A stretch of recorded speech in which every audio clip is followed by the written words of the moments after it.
Halo guys, ketemu lagi barengan saya Iksan. Jadi di tangan saya sekarang ini udah ada smartphone kelas entry terbarunya Samsung ya. Yang buat saya ini tuh lebih menarik loh buat kalian beli ketimbang yang seri sebelumnya. Nah, jadi buat kamu yang udah penasaran sama hal menarik apa yang ditawarkan dari Samsung Galaxy A05 ini, yuk mendingan langsung aja kita unboxing dan seperti biasa kita pindah ke lensa kamera yang di atas biar lebih detail lagi. Oke, jadi ini dia guys untuk tampilan packaging box dari Samsung Galaxy A05-nya ya. By the way, kalau misalkan nanti kalian itu beli sendiri, baik itu online maupun offline, harusnya kelihatannya itu bakalan sedikit berbeda ya, tapi bukan dari bagian desain boxnya. Hanya aja ada tambahan stiker di sebelah kiri dan kanannya, dimana kalau di sebelah kiri itu ketulis free travel adapter 25 watt kalau saya nggak salah. Dan di sebelah kanannya itu karena dia bakalan dapetin bundling ya dari IM3, yang dimana kalian bakalan dapetin bonus per tahun itu sebanyak, bonus kuota ya sebanyak 84 GB. Dan stikernya tuh bakalan ada di sebelah kanan sini. Nah, karena berhubung saya dikirimin langsung sama Samsung, jadi ya kelihatannya polosan aja kayak gini guys, nggak ada apa-apanya. Dan kalau untuk dapetin travel adapternya sendiri itu nanti dia terpisah ya, jadi boxnya tetap sama, dia bakalan ada di atasnya sini kayak gitu. Seperti biasa link pembeliannya bakal saya taruh di kolom deskripsi ya, kalau kalian berminat buat beli smartphone-nya. Dan kalau diperhatikan ya guys, untuk varian warna sendiri yang saya dapet ini, kalau dilihat dari display depannya ya, ini warna light green atau warna hijau. Kalau misalkan nanti kalian nggak suka, itu masih disediain dua varian warna lain ya, varian warna silver kalau nggak salah, sama yang varian warna black atau hitamnya. Lanjut, kalau kita lihat di sisi atas ini nggak ada apa-apa ya, dan di sebelah kirinya ini ketulis Galaxy A05 aja, di sebelah kanannya polos ya, nggak ada apa-apa juga. Dan di bagian belakang ini, di bagian bawah ya, ini ada keterangan stiker IMEI, dan varian RAM dan storage yang kita bakalan unboxing adalah yang 4/128 GB. Bagian belakang boxnya juga nggak ada key selling point ya, kayak biasa. Ini Samsung tuh benar-benar kayak minimalis banget gitu, nggak mau kasih keterangan apa-apa di bagian back atau belakang si boxnya ini. Dan sambil saya unboxing guys, di sini saya mau kasih tahu dulu ke kalian ya, buat varian RAM dan storage-nya sendiri juga sebenarnya ada dua lagi. Jadi ada yang 4/64 GB dan ada yang 6/128 GB buat varian RAM dan storage yang paling tingginya. Jadi kalau kalian nanti berminat, lagi-lagi saya ingetin, kalian bisa cek aja di kolom deskripsi yang udah saya taruh untuk link pembeliannya. Nah, ini masih disegel ya guys, kalian bisa lihat. Ini kita langsung aja kita sobek segelnya seperti ini, dan kita coba apakah dia bisa langsung ditarik, karena ini metodenya seperti ini. Ya, bisa ya, jadi begini. Dan di bagian bawahnya juga ada segelnya lagi guys. Jadi kalian harus cek ini dulu ya, kalau misalkan kalian beli online maupun offline, dia masih segel atau enggak. Dan sekarang kita buka aja seperti ini untuk tampilan dalam boxnya. Kita coba lihat di sini ya, seperti biasa kita dapetin satu kompartemen lagi, yang mana di dalamnya, oh ini bisa gini kayak ternyata. Nah, ini kita dapetin satu buah kabel charger Type-C to Type-C ya ternyata, dan satu buah buku panduan pengguna yang harusnya sih sebagai kartu garansi juga ya, kayak biasa Samsung lah, ngirit kertas ya. Ini ada satu stiker email lagi seperti ini, dan juga ini ada smartphone-nya di dalamnya guys. Nah, seperti ini. Nah, SIM tray ejector-nya ada di bagian bawahnya ya. Nah, kayak gini. Nah, buat smartphone-nya sendiri, ini masih dibungkus sama plastik ya guys, dengan beberapa keterangan yang menurut saya ini nggak terang-terang banget nih untuk keterangan yang ada di depannya. Karena ya kalau kalian lihat ya, ini ya terutama di bagian baterai lah. Ini baterai itu maksudnya apa ya? Keterangannya baterai doang. Ya minimal harus ada keterangannya gitu, berapa daya baterainya, dan mungkin atau kecepatan ngecasnya gitu. Tapi kalau mungkin yang Infinity U display ya oke lah, kita paham ya. Dia di desain layarnya itu dia pakai Infinity U display, dan untuk kameranya sendiri dia setupnya dual kamera. Jadi cuman ada dua kamera aja. Cuman yang baterai ini loh, ini apa maksudnya baterai ini? Sama sekali nggak ada keterangan 5000 mAh atau power delivery 25 watt gitu.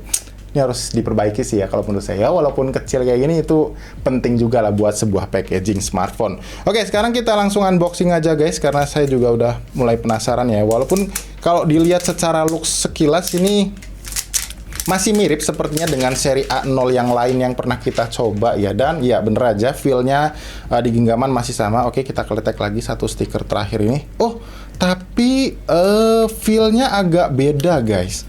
Sebentar, ini kalau dicoba ya, sebentar nih, aduh nengket. Ah iya benar, ini feel-nya agak beda sih menurut saya dengan seri A0 yang sebelumnya. Walaupun memang masih plastik alias polikarbonat ya, udah pasti ini untuk material atau build quality-nya gitu ya. Material bodinya maksud saya gitu, atau bahan materialnya. tapi ya ini secara feel genggamnya mungkin sama, tapi kalau disentuh gini bagian back covernya menurut saya ini agak beda loh dengan seri A0 yang pernah kita coba sebelumnya. Tapi oke sih, cakep ini, apalagi yang warna light green ya, dan ini bener-bener kayak yang warna pengen saya coba banget dari Samsung, karena ini adalah warna yang dari seri A34 dan A54 yang kemarin lagi heboh-hebohnya ya, walaupun mirip ya pasti secara build quality agak beda kayak gitu. Oke, kalau kita lihat di bagian frame atasnya ini ada satu buah lubang mikrofon ya, harusnya seperti ini. Kemudian di sebelah kanannya ada tombol volume dan tombol power yang harusnya sih merangkap sebagai sensor sidik jari ya, seperti ini, karena di bagian belakangnya nggak ada. Dan di bagian bawahnya ini ada satu buah grill speaker, kemudian port charger USB Type-C, lubang mikrofon lagi, dan masih disediain juga lubang jack audio 3,5 mm. Di sebelah kirinya ini ada satu buah slot SIM tray ya. Sebentar kita coba cek ini apakah dedicated atau yang hybrid, tapi ya harusnya sih kelas entry mereka masih kasih yang dedicated ya. Coba kita lihat. Nah, jadi ya bener ya, dua kartu nano SIM card dan satu buah slot untuk memori eksternal tambahan. Jadi kalau kalian ngerasa 128 GB-nya kurang, ini masih bisa kalian extend lagi. Dan ya secara build quality jujur ya ini tuh masih lumayan kerasa solid guys, walaupun memang kental banget ya nuansa plastik alias polikarbonatnya, tapi ya nice to have lah. Kalau misalkan harganya kalian udah pada tahu ya, ini dijual mulai dari 1,5 jutaan. Kalian bisa lihat di sebelah kiri ini ya, harusnya saya tampilin untuk start harga awalnya, dan untuk varian RAM dan storage-nya ini tuh udah oke lah build quality-nya dibandingkan ya smartphone 1 jutaan dari brand lain yang pernah saya coba juga. Oke, kalau gitu kita sambil nyalain smartphone-nya ya guys ya, kita coba kasih keterangan atau penjelasan ke kalian buat lensa kameranya. Ini setup-nya dual kamera kayak yang tadi ditulis di plastiknya, dimana untuk resolusi kamera utama dia 50 megapiksel dan satu buah lensa depth atau makro ya ini 2 megapiksel aja. Kalau untuk lensa kamera depannya ini resolusinya saya agak lupa ya, dan informasinya ini support untuk perekaman video di 1080p 60 fps. Bakalan menarik sih. Oke, nanti kita lihat ya setelah kita setting-setting smartphone-nya, dan saya bakal install beberapa aplikasi juga seperti biasa. Jadi jangan kemana-mana guys, see you. Oke, jadi ini dia guys untuk tampilan layar depan dari Samsung Galaxy A05-nya ya. Nah, sewaktu saya tadi install beberapa aplikasi ya sambil setting-setting smartphone-nya, saya tuh jadi menyadari sesuatu nih. Kenapa Samsung itu sekarang bisa memberikan smartphone kelas entry level-nya dengan harga yang tergolong atau terbilang ya lebih terjangkau daripada seri yang sebelumnya. Karena kenapa saya sebut sebagai yang lebih terjangkau guys? Karena di seri A0 saat ini, terutama di A05 yang kita unboxing ini, dia itu udah termasuk memakai chipset yang tergolong ngebut ya di kelas entry level, yaitu MediaTek Helio G85. Dimana di seri-seri yang sebelumnya mereka masih memberikan chipset yang tergolong kentang ya, kayak MediaTek Helio P35 atau yang sejenisnya, atau kayak seperti MediaTek Helio G35 kayak gitu. Tapi sekarang udah pakai MediaTek Helio G85. Tapi nggak saya jelasin sekarang ya guys, karena untuk di awal-awal saya bakal coba tunjukin ke kalian untuk kecepatan baca daripada fitur keamanannya yang ternyata sensor sidik jari nggak ada ya guys. Jadi cuma tersedia itu yang fitur face unlock-nya aja. Dengan kecepatannya yang menurut saya kalian bisa lihat sendiri. Nah, seperti ini ya, kecepatan bacanya tergolong akurat, tapi untuk kecepatannya ya menurut saya nggak terlalu instan ya. Tapi ya not bad lah, kalian bisa pakai fitur ini kalau misalkan dalam keadaan yang darurat gitu ya. Kalian lagi susah gitu pakai tangan kalian buat mungkin pakai fitur keamanan pola atau angka kayak gitu ya. Jadi bisa kalian manfaatkan. Nah, selanjutnya di sini saya mau coba recap sedikit ya spesifikasi dari Samsung Galaxy A05 ini, yang seperti biasa kalian bisa lihat di sebelah kiri layar kalian saat ini. Kita mulai dari panel layarnya dulu ya. Ini tuh menggunakan panel layar PLS LCD ya guys. Panel layar bisa dibilang sejenis IPS andalan dari Samsung. Dan resolusinya ini ya sayangnya memang masih SD Plus aja. Dan untuk refresh rate-nya juga ini masih sebatas di 60 Hz. Kemudian untuk chipsetnya sendiri, seperti yang saya bilang tadi, dia udah dipakai MediaTek Helio G85 yang tergolong ngebut di kelas entry level. Dan juga untuk setup RAM-nya ini adalah yang 4/128 GB. Tapi masih ada dua opsi lain guys yang bisa kalian pilih nantinya ya. Nah, dan selanjutnya untuk kameranya sendiri, ini kalau kita lihat di bagian belakang kameranya bener aja dia setupnya dual kamera, di mana lensa kamera utama 50 megapiksel dan satu buah lensa kamera depth atau makro sebesar resolusinya 2 megapiksel.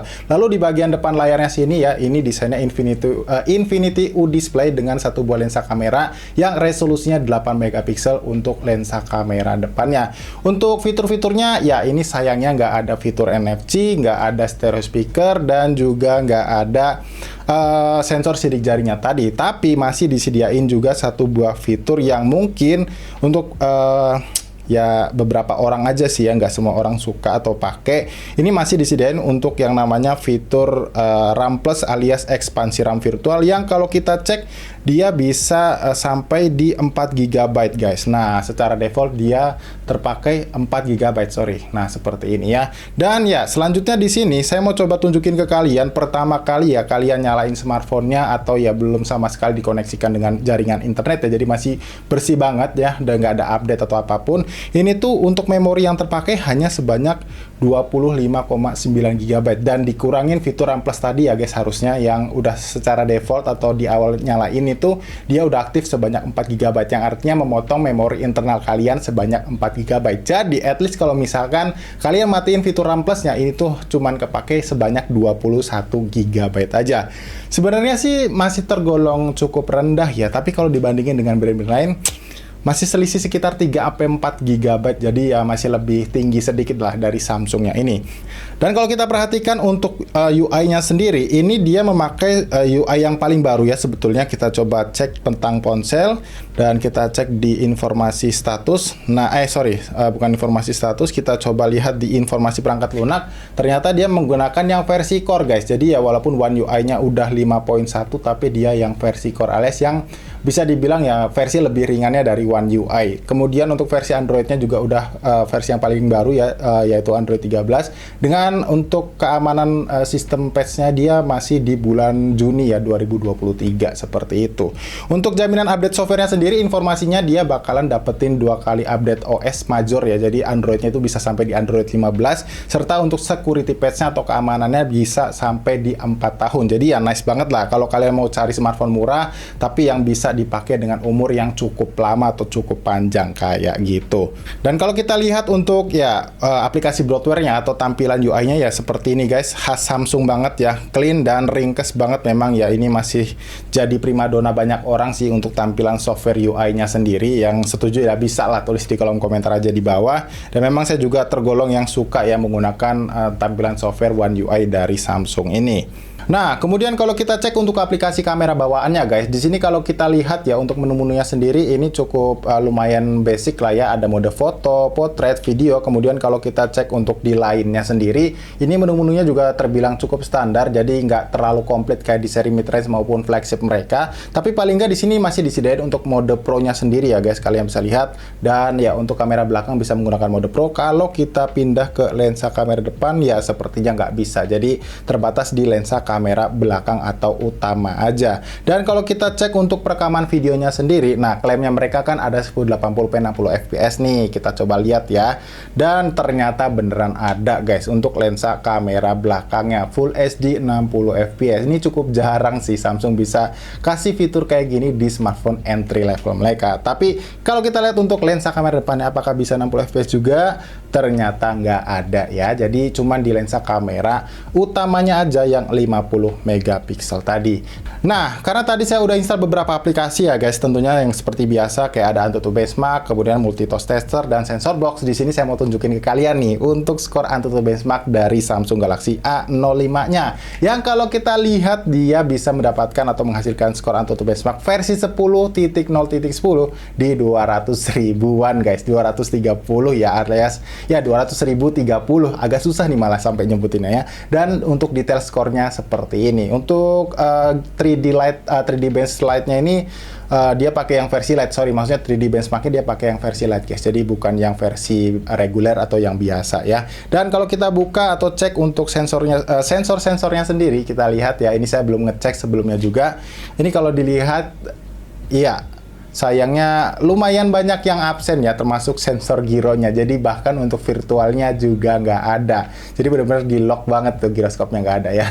Kemudian kalau untuk sensor cahaya tapi masih oke lah ya. Jadi ini bisa secara auto untuk mendapatkan auto brightness-nya secara adaptif gitu ya. Kalau misalkan kalian mau pakai fitur adaptive brightness-nya. Jadi nggak menggunakan lensa kamera, dia punya sensor tersendiri seperti itu.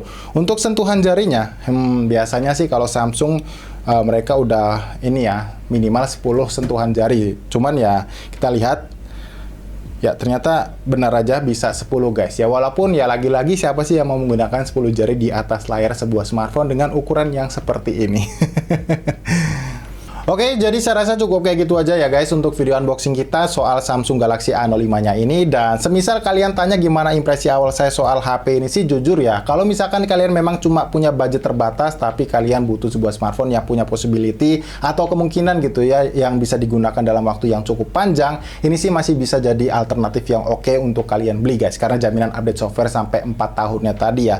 Tapi, seperti yang saya udah notice di awal tadi, kenapa Samsung bisa kasih smartphone ini dengan harga yang relatif terjangkau atau lebih terjangkau dari seri yang sebelumnya, karena banyak banget hal yang dipangkas dari HP ini. Mulai nggak ada atau nggak hadirnya fitur NFC, nggak ada stereo speaker, kemudian nggak ada juga fitur sensor sidik jari ya untuk keamanannya, itu yang patut kalian pertimbangkan. Apalagi kalau kalian memang butuh yang namanya fitur NFC tadi guys, ini sih bener-bener ya kalian harus harus mempertimbangkan banget. Tapi kalau kalian nggak problem atau nggak masalah soal hal tadi, yang penting ini brandnya dari Samsung, ya lagi-lagi ini masih jadi alternatif paling oke buat kalian beli. Secara desain juga ini memang kelihatan banget ya, ini khas Samsung banget, walaupun HP-nya ini murah, ya nggak kelihatan murah-murah banget. Dan secara build quality juga masih cukup oke lah, saya masih cukup menerima lah, karena ini dari brand Samsung tadi. Dan ya seperti biasa, kalau misalkan kalian tertarik, jangan lupa untuk beli lewat link yang udah saya cantumin di kolom deskripsi. Oke, mungkin saya rasa cukup kayak gitu aja guys, dan seperti biasa sebelum saya tutup, jangan lupa diklik tombol like-nya kalau kalian suka, dan di-share ya ke teman-teman kalian kalau ngerasa video kita kali ini bermanfaat. So, kalau gitu sampai di sini saya Iksan pamit, dan sampai kita ketemu lagi tentunya guys di video unboxing yang berikutnya. Thank you.